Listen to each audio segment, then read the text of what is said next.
들으실 하나님의 말씀은 요한 1서 2장 1절로 2절의 말씀입니다.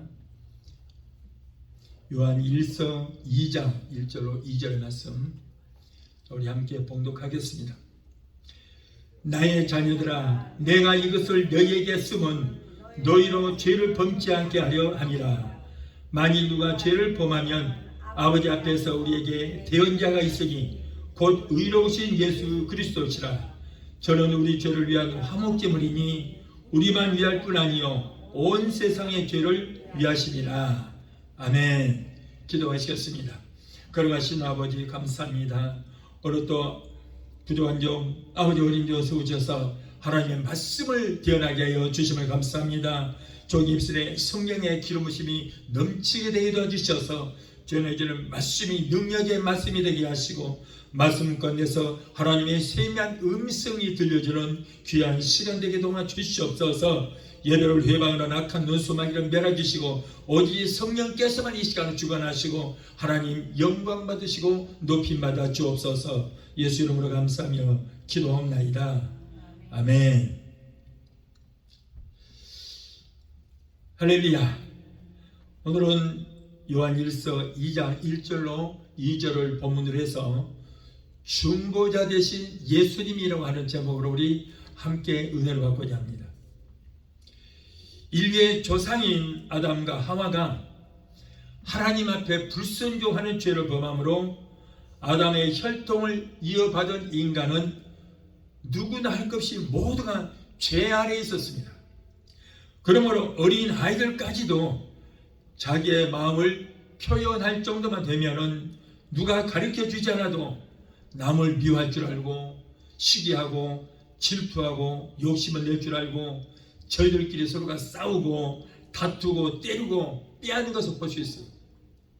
누가 가르쳐 준 사람 없음에도 불구하고 죄성을 가지고 태어났기 때문에 여러분 아이들도 자라면서 이렇게 악한 일을 저지르고 있다는 거예요.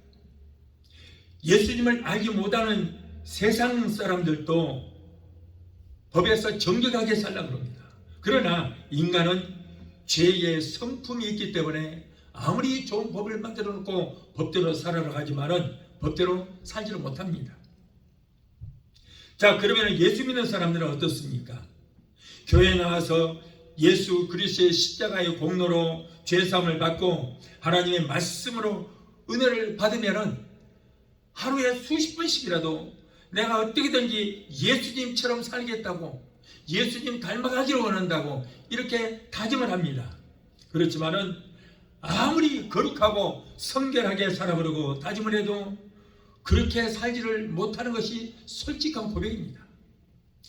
그러나 우리의 성품이 악해서만 그렇게 거룩한 삶을 살지를 못한 것이 아니에요. 우리가 살고 있는 세상은 온통 마귀가 지배하고 있습니다. 여러분, 우리가 살고 있는 세상은 마귀가 주인이에요. 마귀가 지배하고 있어요. 마귀는 세상의 왕으로서 거짓잡입니다. 그의 속성은 인간들의 영혼을 도적질하고 가정의 행복을 도적질하고 우리의 건강을 도적질하고 재물을 도적질하고 우리의 영혼을 죽이고 인생을 파멸시키고 멸망시키는 그러한 못된 짓을 골라가면서 합니다. 마귀가 지배하고 있는 세상에 사는 한 마음은 원주로 돼 육신이 연약하여 죄악의 아비인 마귀의 보암직도 하고 먹음직도 하고 보기에 지롭고 탐스럽기도 한 것들, 즉 육신의 정욕과 안목의 정욕과 이생의 자랑 같은 유혹에 쉽게 넘어지고 쓰러지기도 합니다. 마귀는 달콤하고 매혹적이고 쾌락적이고 자극적인 것들로 우리 인간들을 유혹하기 때문에 인간들은 달콤하고 쾌락적인 마귀의 유혹에서 벗어나기란 쉽지 않습니다. 그런가 하면 우리 스스로가 어리석고 미련하여 스스로 죄를 범하기도 하고 우리가 원하든 원치 않든 매일 이러한 삶을 반복해서 살아가고 있습니다. 예수 그리스도를 믿고 구원을 받았다고 할지라도 이런 식으로 우리가 신앙생활을 하게 되면 마음에는 기쁨이 사라집니다. 구원의 기쁨도 상실되고 맙니다. 성도가 바르게 살지를 못하고 이러한 삶을 살게 되면 하나님께서 분명히 징계하실 것입니다. 그러나 그 징계가 우리가 미워서가 아니에요. 하나님께서 우리를 징계하시는 것은 우리를 사랑하시기 때문이에요. 사랑하는 당신의 자녀가 멸망의 구렁텅이를 향해서 저 지옥불을 향해서 달려가고 있는데 나몰라라 하고 내버려 둘 무관심할 부모가 여러분 어디 있겠습니까? 내버려 두면은 멸망의 길로 갈 수밖에 없으니 우리가 설교 말씀을 들을 때나 성경을 읽을 때나 성령께서 깨닫게 하시고 경고의 메시지를 우리 마음에 심령에 사인을 주시기도 하는 것입니다. 그래도 이를 무시하고 마음대로 그렇게 행하게 되면은 그렇다면은 환경의 풍랑으로 우리를 경고하기도 하는 것입니다. 이토록 경고하시다가 그래도 말을 듣지 않으면 사랑의 매를 드시는 거예요. 하나님의 징계는 사랑에 매우 같습니다. 사랑의 이 매인 징계가 임할 때에는 비록 아프고 괴롭지만은 그러나 속히 돌아서면은 오히려 하나님께서는 축복해 주시고 우리의 눈에서 눈물을 닦아 주시는 것입니다. 세상 사람들이 죄악 속에 살아도 그들은 아무리 못된 짓을 하고 살아도 징계가 없어요. 오히려 잘 먹고 잘 살아요. 왜 그렇습니까? 바로 그들은 마귀에게 속한 자들이요 하나님과는 전혀 상관이 없는 자들이기 때문인 것입니다. 북한의 김정은이나 저 러시아의 푸틴 같은 저 악한 자들 얼마나 많습니까? 이 세상에 얼마나 흉악한 자들이 많습니까? 그럼에도 불구하고 그들은 잘 먹고 잘도 살아요. 건강하고 아무런 문제 없이 잘 살아요. 자, 그 이유는 왜 그렇습니까? 하나님께서는 그들에게 관심이 없었기 때문에 자기의 백성이 아니기 때문에 관심이 없어서 내버려 두기 때문인 것입니다. 그러나 결국에는 그들은 이제 사후에는 죽은 후에는 지옥 형벌이 무시무시한 형벌들이 기다리고 있다는 거예요. 그런데 하나님의 자녀들 우리는 그 지옥 형벌을 면하기 위해서 이 땅에서 우리에게 징계 내리시고 깨닫게 하시고 돌이키게 해서 지옥 형벌을 면하기 위해서 우리에게 그런 징계를 주시는 거예요. 내 자식이 아닌 남의 자식에게 우리가 관심을 갖지 않듯이 하나님께서도 마귀의 자녀인 세상 사람들에게는 어떻게 살든 이렇게 살든 저렇게 살든 죄악 가운데 살든 전혀 관심을 갖지 않아요. 그러니까 이 땅에서는 오히려 더 잘 먹고 더 잘 살아요. 그러므로 하나님을 믿는 사람에게 징계가 없다면 성경에 뭐라고 그래요? 그는 사생자요 하나님의 참 아들이 아니니라 라고 하신 그 말씀에서도 하나님의 사랑을 깨달을 수 있게 되는 것입니다. 예수 믿는 사람이 하나님을 멀리하고 불순종하며 그릇 행하여 살아가도 아무런 징계가 없고 아무런 책망이 없다면 그 사람은 하나님의 관심 밖에 있는 사람이요 버림받은 사람의 틀림이 없습니다. 하나님이 전혀 관심을 갖지 않은 거예요. 하나님이 우리를 사랑하시기 때문에 죄짓고 불순종하며 살다가 불과 여왕으로 타는 저 불못에 떨어질까 봐서 하나님께서 사랑하는 자에게는 간섭을 하시는 것입니다. 예수 믿는 자가 하나님께 잘못을 범해도 아무런 문제가 없다고 그래서 나는 예수 잘 믿으니까 나는 의인이니까 하면서 다른 사람들이 어려움을 당하는 그 사람들을 조롱하고 이렇게 하는 사람들이 있습니다만은 이런 사람은 참 어리석은 사람이에요. 하나님께서 자신에게 관심이 없어서 잘못을 저질러도 아무런 징계가 없다는 것을 깨달아야 되는 것입니다. 예수 믿는 사람들도 믿지 않는 사람들과 다를 바 없이 적당히 살 수 있다면 세상 사람들이 하는 짓 그대로 우리도 따라하면서 살 수 있다면 얼마나 편리하겠습니까? 그러나 이러한 사람은 구원의 기쁨을 모르고 천국의 낙도 모를 뿐더러 징계를 통하여 많은 고통을 당할 수밖에 없는 것입니다. 결국 징계를 통하여 자기의 잘못을 깨닫게 되는 것이 이러한 사람이 오늘날에만 있는 것이 아니라 사도 요한 시대에도 있었습니다. 오늘 본문의 말씀 보니까 자녀들아 내가 이것을 너희에게 쓰면 너희로 죄를 범하지 않게 하려 함이라. 만일 누가 죄를 범하면 아버지 앞에서 우리에게 대언자가 있으니 곧 의로우신 예수 그리스도라. 저는 우리 죄를 위한 화목제물이니 우리만 할 뿐 아니라 온 세상의 죄를 위한 심이라 했습니다. 여러분 우리는 TV를 통해서나 아니면 직접 법정에 가서 재판하는 광경을 아마 본 사람도 있을 것입니다. 그런데 재판장 맨 이 앞자리에 높은 곳에는 거기에 재판관인 판사가 나와서 있습니다. 그리고 이 오른쪽에는 검사가 있고 왼쪽에는 변호사가 있습니다. 그리고 검사는 죄인의 피고인의 죄를 낱낱이 가려내고 죄에 대한 구형을 내립니다. 그리고 변호사는 그 피고인을 변호하고 선처를 베풀어 주기를 재판관에게 요구를 합니다. 이러한 과정을 모두 마치면 이 재판관인 판사가 판결을 내리게 되는 거예요. 그런데 이와 비슷한 재판이 지금으로부터 2000년 전에 하나님의 보좌 앞에서 그런 일이 있었던 것입니다. 재판관은 그때 당시에 하나님이시고 죄인은 우리 인간이고 검사는 613개의 율법으로 죄를 판단하는 율법주의자 모세였습니다. 요한복음 5장 54절에 내가 너희를 아버지께 고소할까 생각하지 마라. 너희를 고소하는 이가 있으니 곧 너희의 바라는 자 모세니라 라고 예수님께서 말씀하셨습니다. 모세는 율법을 가지고 우리의 죄를 낱낱이 들춰내어서 재판자이신 하나님께 고소를 합니다. 검사인 모세가 너는 언제 어느 때에 가증스럽게도 하나님의 율법 몇 조 몇 항에 위반하는 이러한 죄를 짓지 않았느냐라고 정죄하면은 변명할 여지도 없이 꼼짝없이 당하고 마는 것입니다. 그러나 예수 그리스도의 피값으로 구원받은 성도들이 재판자이신 하나님 앞에 섰을 때는 그때는 완전히 경우가 달라지게 되는 거예요. 예수님께서 우리의 변호사가 되셔서 우리를 변호해 주시기 때문인 것입니다. 변호사 되신 예수님께서 존경하신 재판장이 모세의 율법에 비춰봤을 때에 율법 몇 조 몇 항에 위배됨으로 모세가 율법으로 고소한 것이 모두 맞고 타당합니다. 그러나 이 사람의 과거에 지은 죄 그리고 현재 지은 죄 앞으로 미래의 죄까지 내가 모두 다 담당하고 십자가 위에서 나의 생명 바쳐 죽음으로 이 사람의 죄의 대가를 대신 치루었고 이 사람도 자기의 죄를 낱낱이 회개했으니 이제는 이 사람에게는 죄로 인해서 벌을 받아야 할 이유가 전혀 없어졌습니다. 재판장님 그러므로 이 사람은 무죄입니다.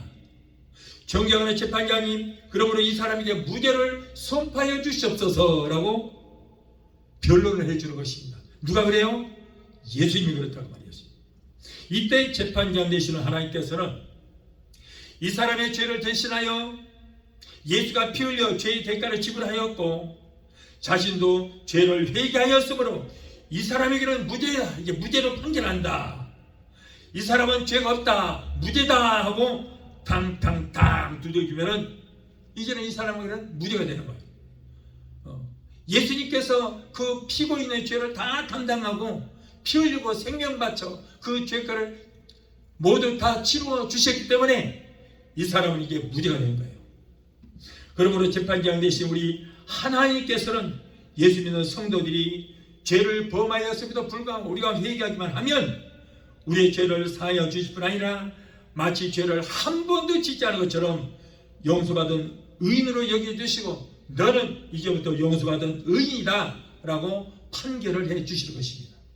이러한 놀라운 비밀이 있습니다. 로마서 3장 20절로 24절에 그 말씀이 기록되어 있습니다.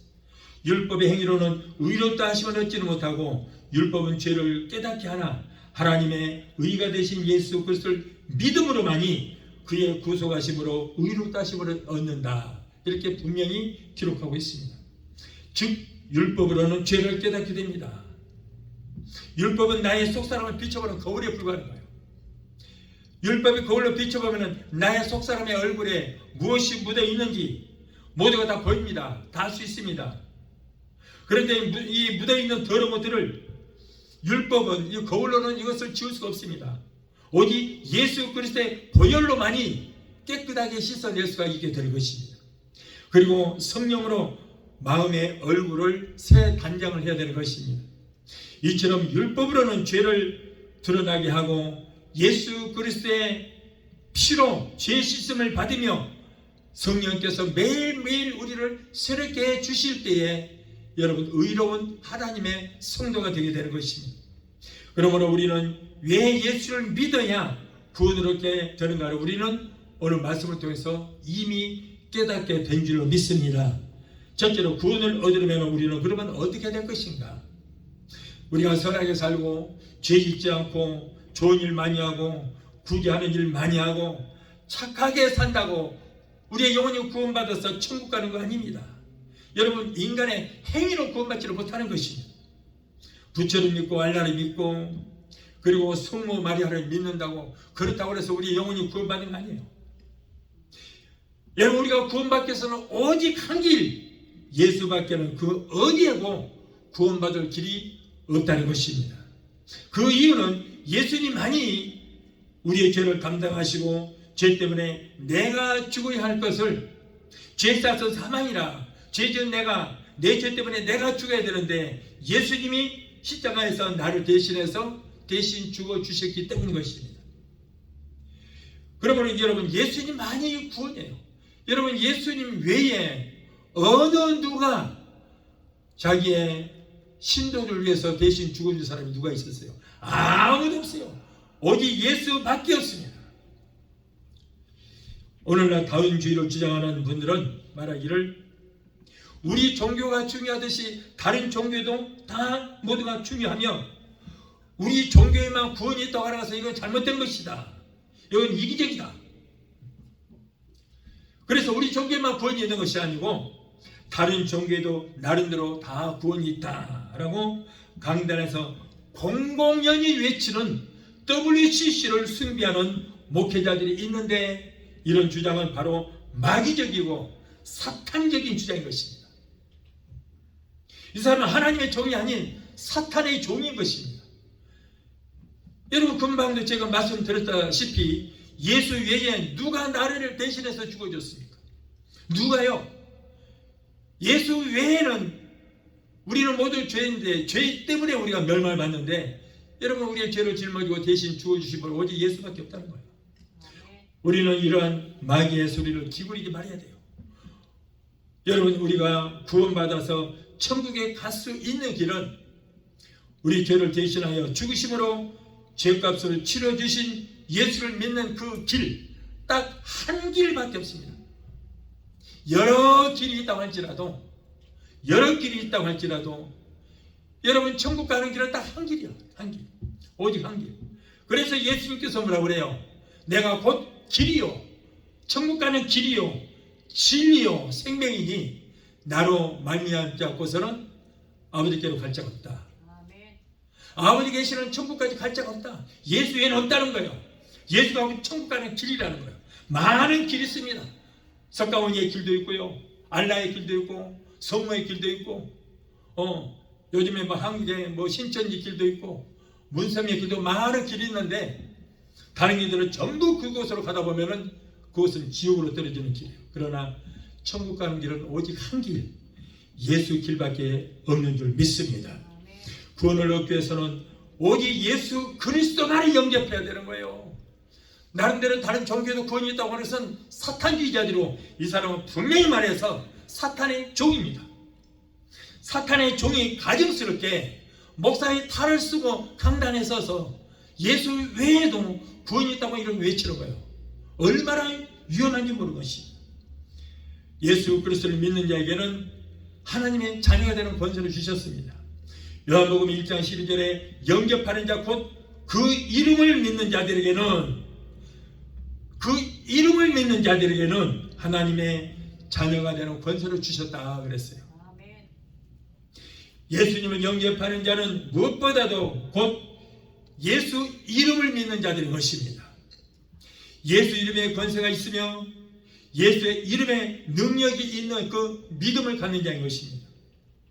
예수님의 이름은 권세가 있는 이름이며 예수 이름을 믿음으로 예수 그리스도 이름으로 그 이름을 믿음으로 예수 이름으로 귀신에게 명하기만 해도 악한 눈소마귀는 한 귀로 쓸지라도 7귀로 떠나가는 역사가 있게 되는 거예요. 그래서 저희가 내 이름으로 귀신을 쫓아내며 그랬어요. 내 이름이 누구예요? 예수 이름으로만이 귀신을 쫓아낼 수 있다. 예수 이름이 곧 능력이다. 예수 이름이 바로 권능이고, 다만 귀신조차도 아무라도 예수 이름을 언급한다고 해서 귀신이 쫓겨나는 거 아니에요. 귀신은 자신을 내어 쫓을 수 있는 사람이 누구인지 다 압니다. 귀신이 이 사람이 자기를 쫓아낼 수 있는 능력이 있는지 없는지 다 알아요. 그래서 귀신에게 먼저 여러분 인정을 받아야 되는 거예요. 그래서 귀신이 뭐라고 그래요? 내가 예수도 알고 바울도 안 돼. 너는 네 놈은 누구냐? 그러면서 이 사람한테 올라타버린 거예요. 벌써 다 알고 있는 거예요. 자기를 쫓아낼 수 있는 능력이 있는지 없는지. 근데 딱 보니까 예수 이름으로 명하노니 어쩌고 하니까 귀신이 바울도 알고 예수도 안 돼. 네 놈은 누구냐? 아무리 봐도 아무리 능력도 없는 것 같은데 까불고 있어. 그러고는 올라타버린 거예요. 올라타버렸어요. 여러분, 그래서 귀신은 이렇게 잘못하면은 귀신이 올라타기도 하고 그 사람 속에 들어가 사로잡아 버리기도 그런 하는 일도 있습니다. 그러므로 함부로 여러분 아무한테나 손 얹고 귀신 쫓는다고 예수 이름 들미다가 큰일 나는 거예요. 내가 예수 알고 바울도 아는데 너는 누구냐고 올라타버리면 어떻게 할 거예요? 성령으로 능력을 받고 은사를 받아서 그래서 예수 이름을 사용하여 하나님의 자녀되는 권세까지 받은 자라면은 귀신조차도 이미 알고 여러분 예수 이름만 들먹여도 한 길로 쓸지라도 7길로 도망가는 역사가 일어나는 거예요. 성령의 능력을 꼭 받아야 돼요. 성령은 능력을 받고 예수 피로 묶어서 예수 이름으로 명령할 때에 이 사탄이 도망가는 역사가 일어나게 될 것입니다. 그래서 여러분 귀신이 인정하는 믿음의 사람이 되어야 되는 거예요. 그래야 귀신도 또 믿고 떠는 거예요. 제자들이 귀신 자들을 쫓아내지 못했을 때에 예수님은 제자들에게 이 믿음이 없고 패역한 세대여 그랬어요. 믿음이 없었다는 거예요. 귀신을 쫓아낼 수 있는 믿음이 없었어요. 할 수 있건 무슨 말이냐? 믿는 자에게 능치 못함이 없다. 무슨 여기에 믿는 자에게 능치 못함이 없다. 여러분 귀신을 쫓아낼 수 있는 믿음이 있어야 돼요. 그 능력을 가져야만 귀신을 쫓아낼 수가 있게 되는 것입니다. 그러므로 귀신조차도 알아주는 귀신에게까지 인정받는 그런 사람이 되어야 된다 그런 말이에요. 야고보서 2장 19절에 네가 하나님의 한 분이신 줄을 믿느냐? 잘하는도다 귀신들도 믿고 떠느니라 그랬어요. 그런데 솔직히 말해서 예수 믿는 사람들도 하나님을 두려워서 떠는 사람이 있는 것을 내가 보지를 못 봤어요. 보지를 못했어. 죄를 짓고도 악한 짓을 하고도 하나님이 두려워서 떠는 자를 보지를 못했어. 그런데 여기 뭐라고 그래요? 귀신들도 믿고 떠느니라. 하나님 앞에 귀신들도 믿고 떠느니라 그랬어요. 그렇다면 여러분 귀신들도 믿음이 얼마나 좋은가 알 수 있어요. 예수 이름을 믿는다고 하지만은 믿는 자에게 임하는 능력이 없기 때문에 이렇게 귀신들이 활개치는 세상이 되고 말았어요. 마귀들이 아주 지배하는 세상, 아주 얼마나 이게 마귀들이 날뛰는지 몰라요. 이런 세상에 우리가 살고 있어요. 완전히 귀신들이 활개치는 세상. 그런데 사람들까지도 귀신을 활개치는 그걸 인정하는 세상이 되고 말았어요. 마귀가 천하 만국과 그 영광을 조금만 보여줘도 껍죽절하는 그런 세상이 되고 말았어요. 예수님은 천하 만국을 보여주면서 내가 경비 까딱만 해라. 그러면은 네 눈에 보이는 모든 걸 다 주겠다고 했음에도 예수님께서는 그걸 말씀으로 물리쳤는데 우리나라는 그렇지 않다는 거예요. 천하 만국을 조금만 보여줘도 당장이 껍죽절하고 마귀에게 굴복하는 그런 세상이 되고 말았어요. 하나님의 자녀가 되는 권세는 이 세상 어떤 권세보다도 아주 귀한 권세인 것입니다. 이런 권세는 아무나 받을 수 있는 권세가 아니에요. 오직 하나님만이 주실 수 있는 권세이고 예수님의 이름이 전개되어야만 받을 수 있는 그런 권세입니다. 마가복음 16장 17절에 믿는 자에게 이런 표적이 따르리니, 믿는 자에게 이런 표적이 따르리.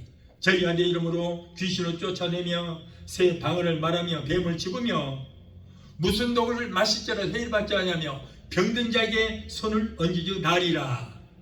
어떤 자에게 따른 표적이에요? 믿는 자에게 따른 표적이에요. 그런데 이 믿음이 뭐 태산만큼 큰 믿음도 아니에요. 저 자식 하나님만한 믿음만 있어도 이 사람이 명하여 바다에 던지러 명하고 믿으면 그대로 되리라고 그랬어요. 그래서 여러분, 우리가 올바로 예수만 믿으면은 예수 이름으로 귀신도 쫓아내고 무시무시한 뱀도 집으며 무슨 독을 마실 줄 해를 받지 않냐고 병든 자에게 손을 얹기만 해도 나는 역사가 일어난다. 믿는 자가 성령의 능력 힘있고 예수 이름을 무기 삼아서 명하기만 하면은 귀신들도 두려워서 도망을 가는 것입니다.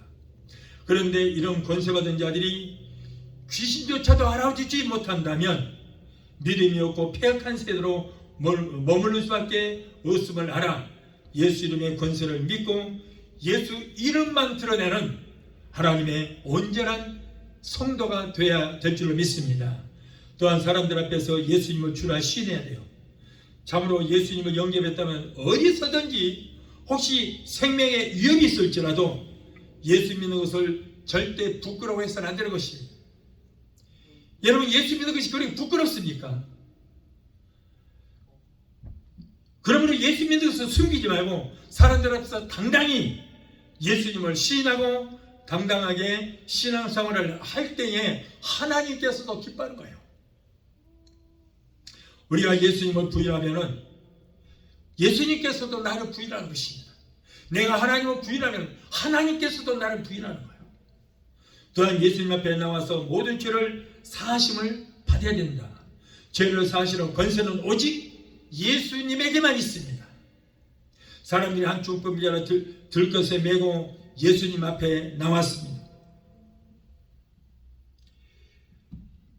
예수님께서 병자에게 소자야 내 죄사함을 받아내리라고 하시자 서기관들이 말도 하지 않고 속을만 참남하도다. 지가 무시간데 감히 사람들의 죄를 용서한다고 그런 말을 하느냐고 이랬을 때 예수님께서 그들의 마음에 어떤 생각을 하고 계시는 걸 아시고 그들에게 말합니다. 인자가 세상에서 죄를 사하는 권세가 있는 줄을 너희로 알게 하려 하노라 라고 했어요.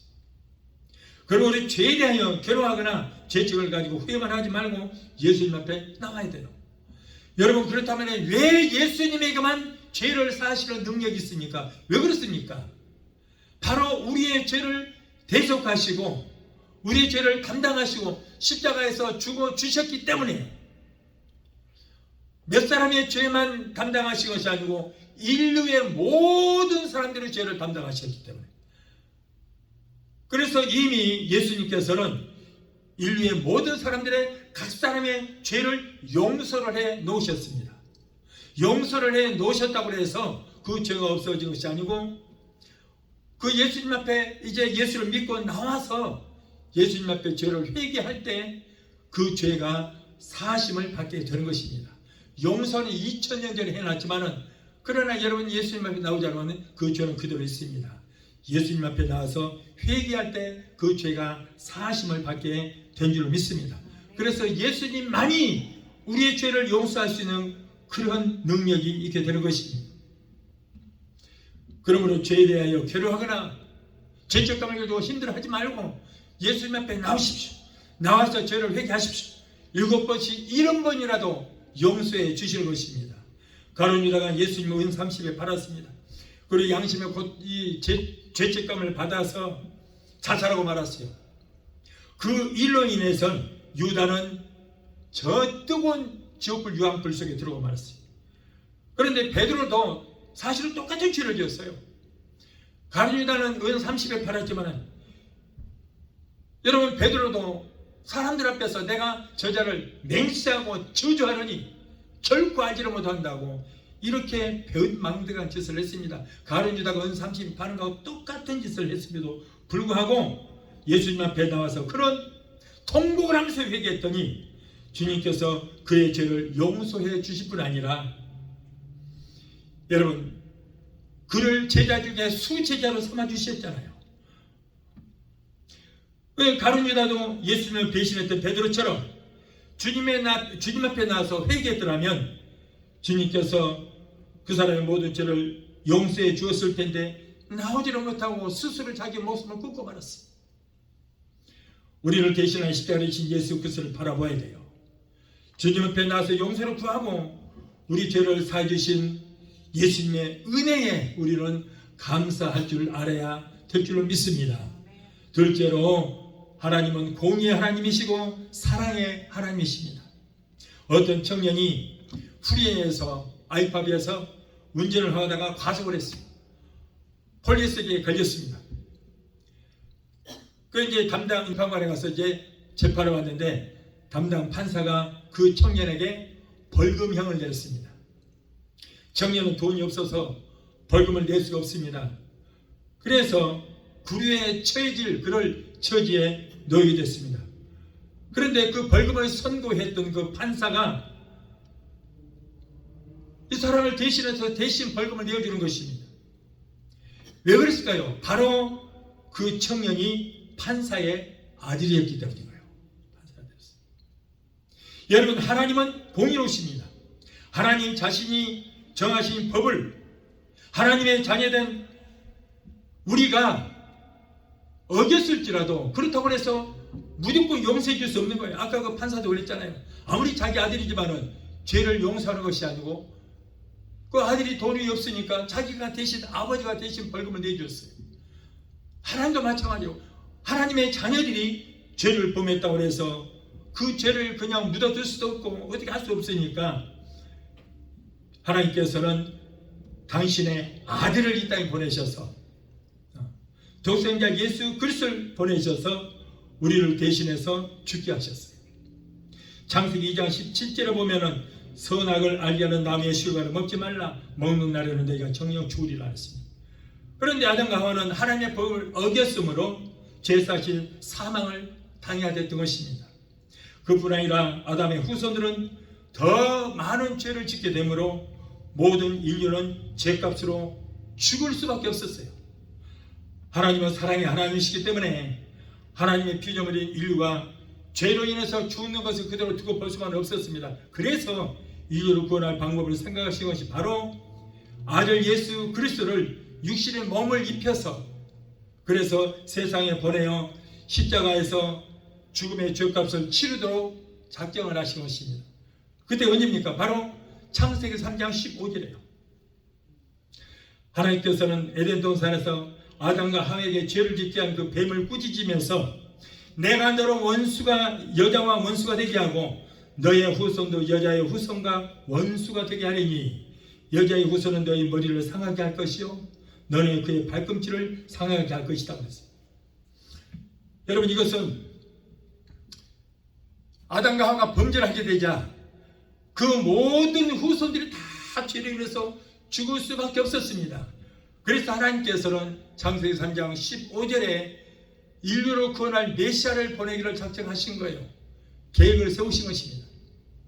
자, 그래서 예수를 보냈는데 이 사탄이 바로 아담과 하와로 범죄했게 했던 이 사탄이 예수를 없애버려야 되겠는데 그 방법을 찾는 거예요. 그러다 보니까 예수가 태어나자마자 헤롯을 통하여 그 예수를 어린 아기 예수를 죽이려고 했던 거예요.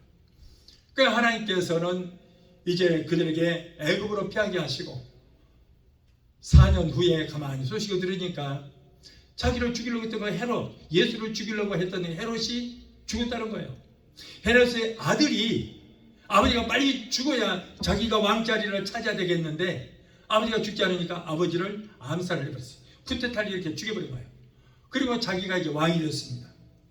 자, 그래서 아들이 왕이 되었으니까 예수님을 죽이지 않을 줄 알고 이제는 왔어요. 애굽에서 이제 이스라엘로 왔더니 그런데 그 헤롯의 아들이 역시 예수를 죽이려고 하는 거예요. 그래서 그 사람이 지배하는 그 구역을 벗어나서 가버나움으로 가서 살게 됐습니다. 예수님께서.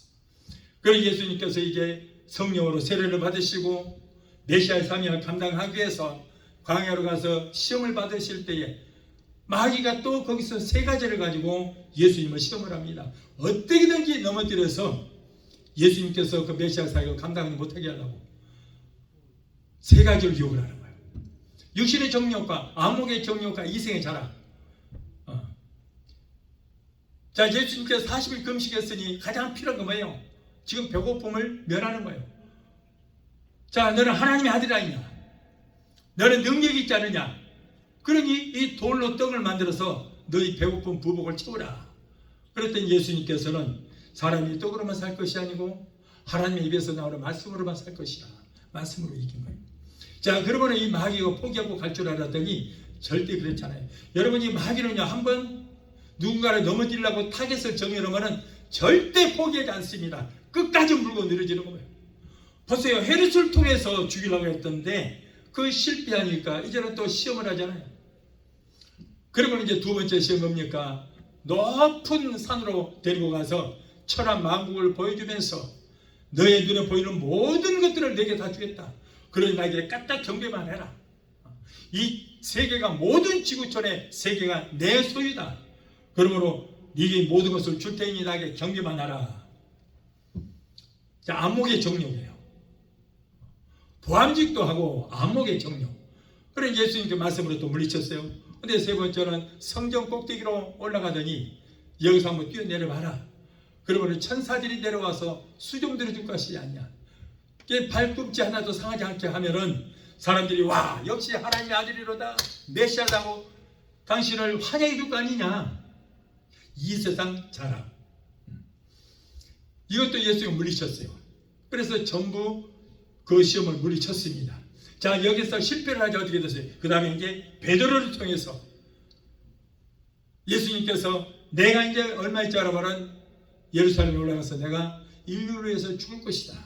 죽었다가 3일 만에 부활할 것이다. 라고 하니까 베드로가 주여 그리여 마옵소서. 절대 그럴 수 없습니다. 당신을 누구든지 죽이려고 오면 내가 다 막겠습니다. 당신의 죽음의 자리에도 내가 함께 하겠습니다. 라고 고백을 했어요. 그러니까 예수님 말하고 그래. 아이고 고맙다 그랬어요. 아니다. 이 사탄아 내 뒤로 물러가라. 너는 나를 넘어지게 하는 자로다. 예수님은 하시는 거예요. 예수님은 위하는 것 같지만은 그 사탄이 베드로를 통하여 메시아의 사역을 감당하지 못한 것을 아시고 내쫓고 말았어요.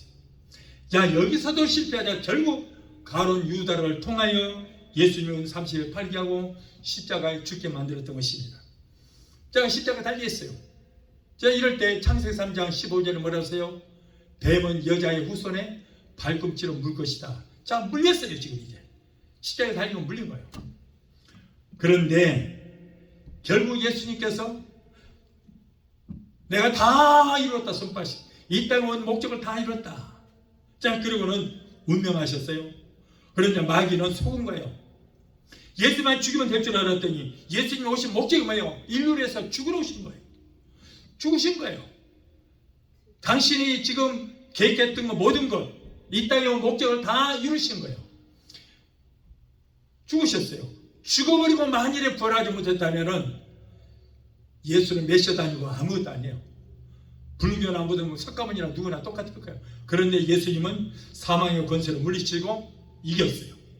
자, 부활하심으로 이 땅에 오신 모든 목적을 다 잃어버린 거예요.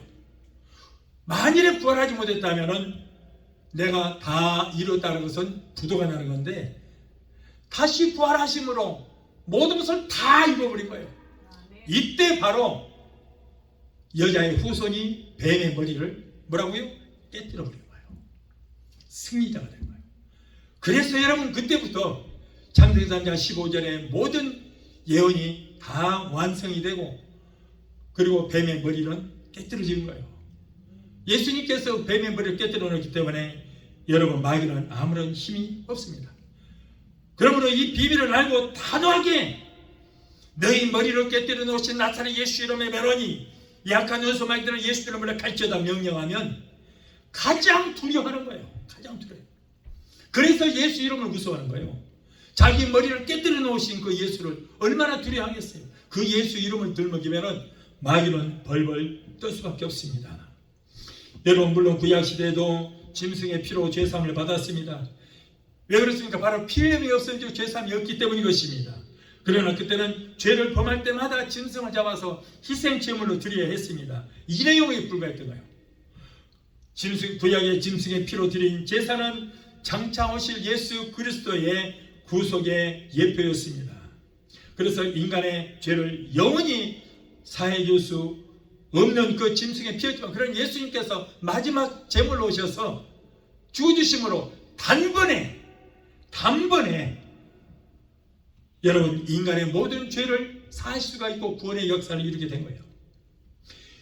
예수님의 단 한 번의 죽으심으로 인류의 죄의 문제가 해결을 받게 된 것입니다. 그러므로 하나님의 어린 양이 되시는 예수님께서 자신이 속죄물이 되셔서 십자가에 죽으심으로 죄로 인하여 하나님과 원수됐던 하나님과 우리의 관계가 이제는 화목해졌습니다. 그러므로 이제는 누구든지 하나님의 어린 양 되시는 예수님이 나를 위하여 죽으시고 부활하셨다는 그 사실을 믿고 내 입으로 시인할 때에 구원의 역사가 이루어지게 되는 것입니다. 우리가 이렇게 예수님을 시인할 때 예수님께서도 하나님 앞에서 우리를 안다고 시인해 주시는 거예요. 그렇지 않으면 내가 저자가 누군지, 내가 너를 누군지 도무지 알지 못하겠다 이렇게 말씀하시지만, 그러나 우리가 이렇게 예수님을 믿고 시인할 때에 예수님도 우리를 인정해 주시고 시인해 주시겠다고 로마서 8장 33절의 말씀에 분명히 말씀을 하고 있습니다. 이처럼 우리의 모든 죄를 사해 주시고 하나님 앞에서 우리가 죄를 한 번도 짓지 않을 것처럼 의롭다고 인정해 주시게 될 줄로 믿습니다. 그러므로 예수님을 힘입어서 하나님께 나가는 자는 온전히 구원을 얻을 수 있게 되는 것입니다. 마지막 셋째로 성령님은 우리의 중보자가 되십니다. 예수님께서 죽으신 지 사흘 만에 부활하셨습니다. 그리고 40일 동안 이 땅에 계시면서 여러 사람들과 제자들에게 보이시고 계시다가 감람산에서 500여 제자들이 보는 앞에서 천사들의 시중을 받으면서 하늘로 올라가셨어요.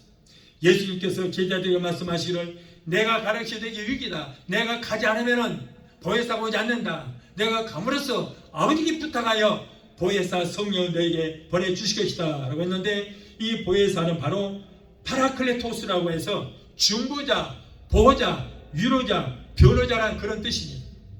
저와 여러분 안에 보혜사 성령께서 우리의 심령을 성전 삼으시고 우리 안에 계신 것을 믿으시기 바랍니다. 성령께서 우리의 중보자가 되시고 보호하시고 위로해 주시는 것입니다. 성령님의 은혜로 예수님을 소개받고 그 예수로 말미암아서 하나님을 알게 해주시었고 구원받고 천국을 소유할 수 있게 해주신 것입니다. 여러분, 우리가 예수 믿게 되는 것은 누구 때문입니까? 바로 성령님께서 저와 여러분을 예수님을 알게 해주시고 예수님을 소개해 주신 거예요. 그래서 우리가 예수를 믿게 된 거예요. 그런데 하나님 우리가 볼 수 없는데, 여러분 우리가 예수를 믿고 보니까 예수 그리스도의 십자가가 하나님을 볼 수 있도록, 하나님과 우리의 관계를 길을 열어주시고 하나님을 볼 수 있도록 해주시는 거예요. 그래서 우리가 구원을 받게 된 것입니다. 그래서 여러분, 성령께서 얼마나 우리에게 정말 감사하고 고마운 일을 하시는 거예요. 만일 성령께서 강림하시지 않았다면 예수라고 하는 청년이 2000년 전에 이스라엘에서 출생하여 병들고 가난하고 소외된 자들을 위해서 이 땅에서 좋은 일을 하면서 살다가 33세 젊은 나이에 요절하여 죽었다고 하는 그런 전설로나 전해지고 말았을 것입니다. 그러나 성령께서 이 땅 오셔서 많은 사도들의 손을 빌려서 성경을 쓰게 하시고 예수님께서 이 땅에 오셔서 하셨던 말씀 한마디 한마디, 여러분 예수님이 계시지 않음에도 불구하고 제자들이 각자 다른 장소에서 다른 연도도 틀립니다. 다. 그럼에도 불구하고 성령께서 그들에게 감동을 주셔서 그들의 손을 통해서 성경을 쓰시게 했는데, 여러분 마태, 마가, 누가, 요한복음이 공간복음이라고 그러는데 이 공간복음의 사복음이 내용이 똑같아요. 마태, 마가, 누가복음에서 빠진 것은 요한복음에 다 들어가 있어요. 한 자리에서 같이 쓴 것도 아니에요. 머리 맞대고 쓴 것도 아닙니다. 각자 다른 위치에서 다른 장소에서 그리고 그 해에 같이 쓴 것도 아닙니다. 횟수도 달라요. 그럼에도 불구하고 그 내용이 똑같잖아요. 여러분, 성경 저자에는 예수님의 제자도 있어서 3년 반 동안 따라다닌 사람도 있지만 그렇지 않은 사람도 있거든요. 그렇지 않은 사람도 있어요. 그럼에도 불구하고 마치 예수님을 3년 반 동안 따라다니면서 본 것처럼 그대로 적어냈는데 사복음서가 그렇게 똑같아요. 여러분, 성령께서 하시기 때문에 그런 거예요.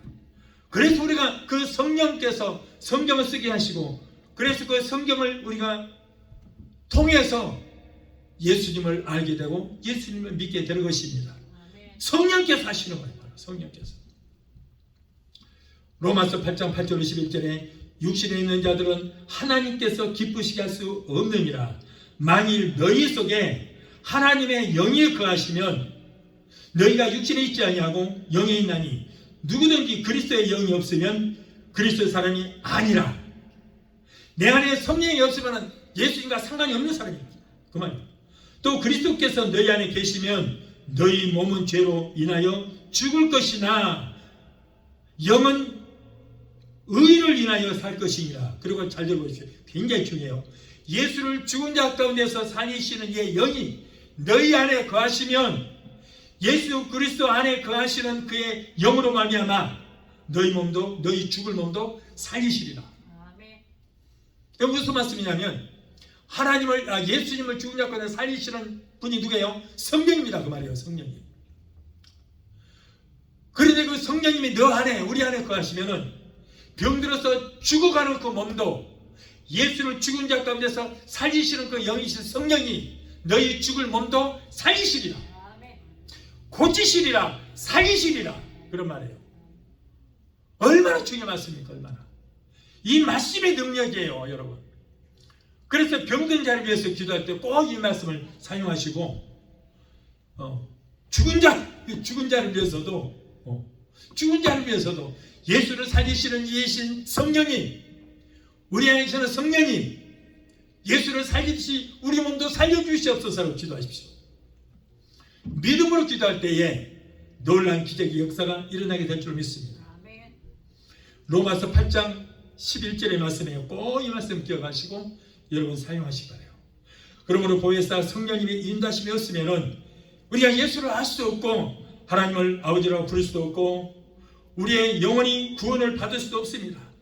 보혜사 성령께서는 이 땅에 오셔서 우리를 도와주시고 하늘나라에서는 예수님께서 하나님 우편에서 우리를 위해서 지금 중보기도 하고 계시면서 여러분 우리를 보살펴주고 계시는 것입니다.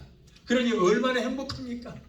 하늘에서는 예수님이 우리를 위해서 기도해 주시고 있고, 그리고 성령은 우리 안에 계셔서 우리를 돌봐주시고, 그리고 내가 기도할 때 어떤 기도를 해야 될지 알지를 못할 때 성령께서 나를 위해서 대신 강구해 주시는 거예요. 얼마나 감사합니까? 우리가 범한 죄 때문에 예수님께서 고난당하신 것을 생각하다면 우리는 거룩한 삶을 살 수밖에 없습니다. 예수님께서 하나님 우편에서 죄 가운데 사는 우리를 내려다보시고, 여러분 그 마음이 얼마나 아프시겠어요. 또 이 땅에서 우리와 함께 하시는 성령께서도 우리가 아무렇게나 살게 되면은 우리 안에 계시는 성령께서 얼마나 마음이 아프시겠어요.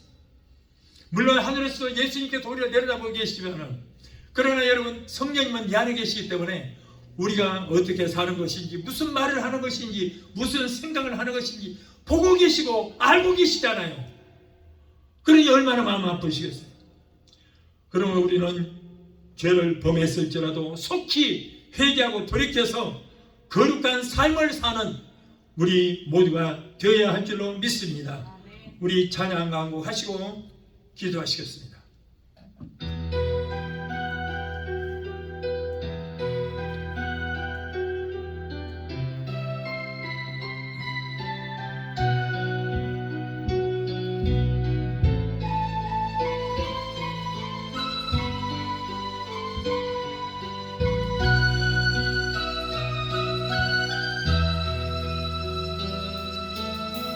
어두운 사망의 골짜기에서 길 잃고 헤매일 때 주님의 은혜가 생명의 빛 되어 날 인도하셨네.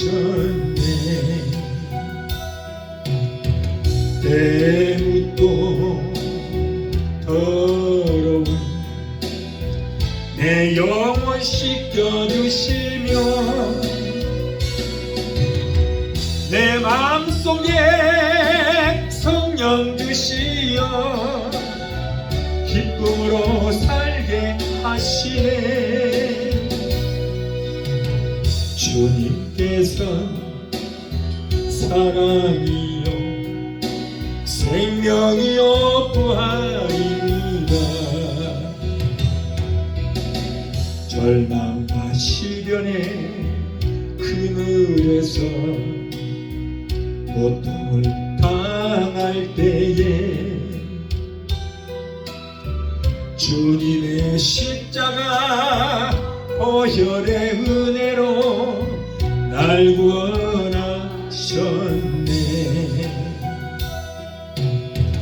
구원의 축복으로 생명줄이 이어주시며 내 이웃을 내 몸과 같이 사랑하며 살라 하시네. 주님께서 사랑이요 생명이요 부활입니다. 기도하시겠습니다. 돌아가신 하나님 아버지, 저희들은 철부지 같아서 마음은 원유로 내 육신이 연약하여 쉽게 넘어지고 좌절하오니 성령께서 우리에게 힘주시고 능력을 허락하셔서 피 흘리기까지 죄와 싸워서 승리하는 우리 모두가 되게 도와주시옵소서. 어떤 환경에 있었는지 늘 감사하게 하시고 하나님의 영광 위에서 주님의 뜻대로 사는 우리 모두가 되게 도와주시옵소서. 예수 이름으로 감사하며 기도합니다. 아멘. 이 시간은 여러분을 위해서 내가 마무리 기도를 해드리겠습니다. 문제 있는 분들은 가슴에 손 드시기 바랍니다. 믿음으로 손을 여시기 바랍니다. 몸이 아프신 분들은 아픈 부위에 손을 여시기 바랍니다. 제가 기도하겠습니다. 문제 해결자가 되시고 우리의 질병을 치료해주신 여호와 라파 치료 하나님 감사합니다. 오늘 사랑하는 하나님의 자녀들이 가정문제, 생활의 문제, 자녀들의 문제, 직장 문제, 비즈니스 같은 온갖 문제를 가지고 왔습니다. 하나님은 우리의 영혼이 잘된같이 이 땅의 삶에 사는 우리의 모든 범사가 잘되고 우리의 영육간의 강건한 복을 받기를 원하신 줄 믿습니다. 우리의 모든 형편과 사정하시는 주님, 힘들고 어려운 가운데 살아가는 하나님의 자녀들의 기도 들으시고 저들을 여러가지 문제 가운데서 건져주시고 주여 구원하여 주시옵소서. 너는 내게 부르짖으라 내가 내게 응답하겠고 내가 알려보다는 그거 비밀한 기경의 것으로 이런 말씀하셨습니다. 주여 이 말씀을 믿고 기도하오니 우리의 모든 문제는 떠나가고 문제에서 해결받는 역사가 있게 하여 주시옵소서.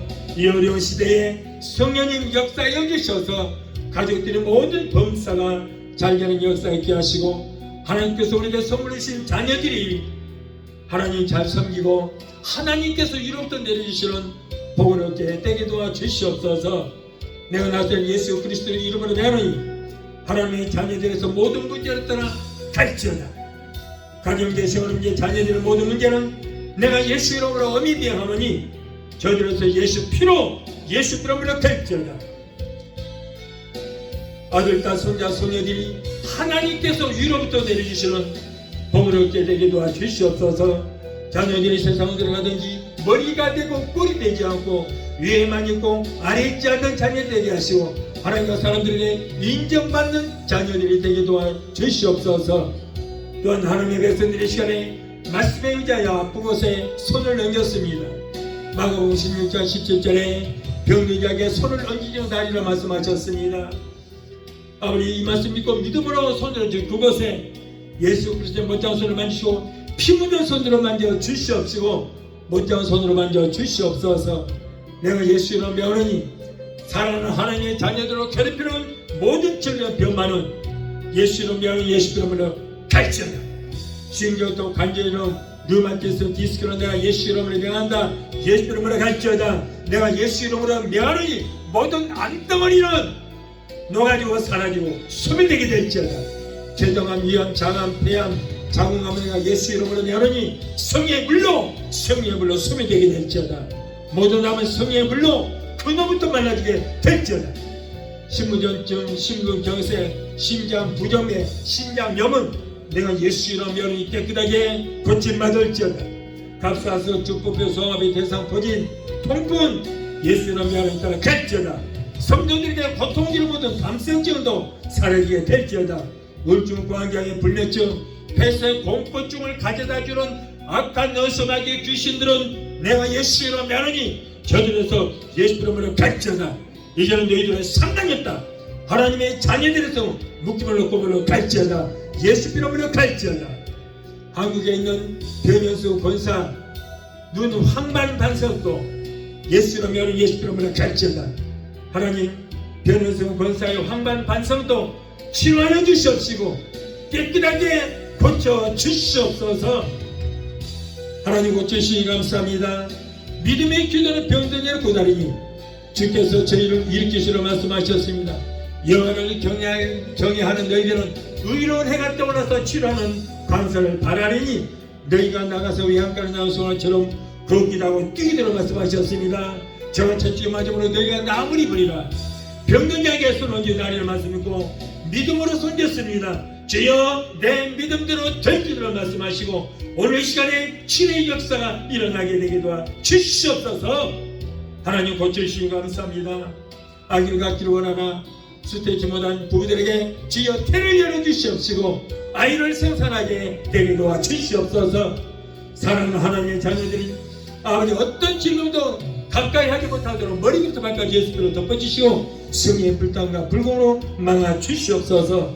오늘도 종의 기도를 들으시고 문제를 해결해 주신 하나님 주여 감사합니다. 세계 어느 곳에 있든지 믿음으로 기도하는 하나님의 자녀들을 고쳐 주시옵시고 무엇보다도 믿음의 병을 고쳐주시고 병든 영을 치료하여 주시옵소서. 성령을 항상 충만하게 되게 도와주시고 치료부심이 넘치도록 주여 축복하여 주시옵소서.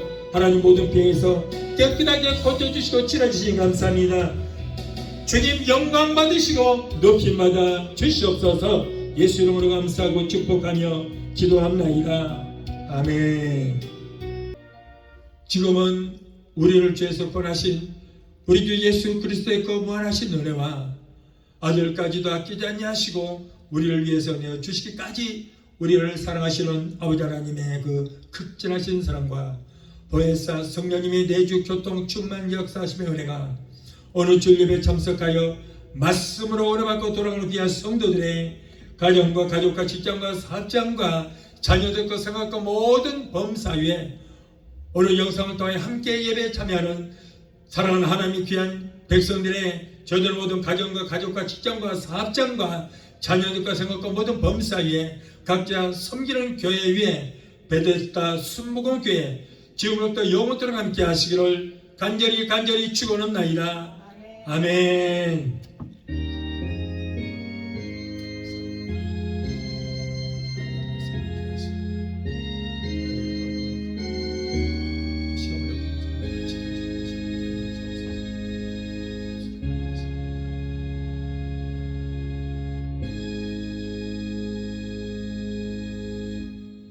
할렐루야. 하나님께 영광.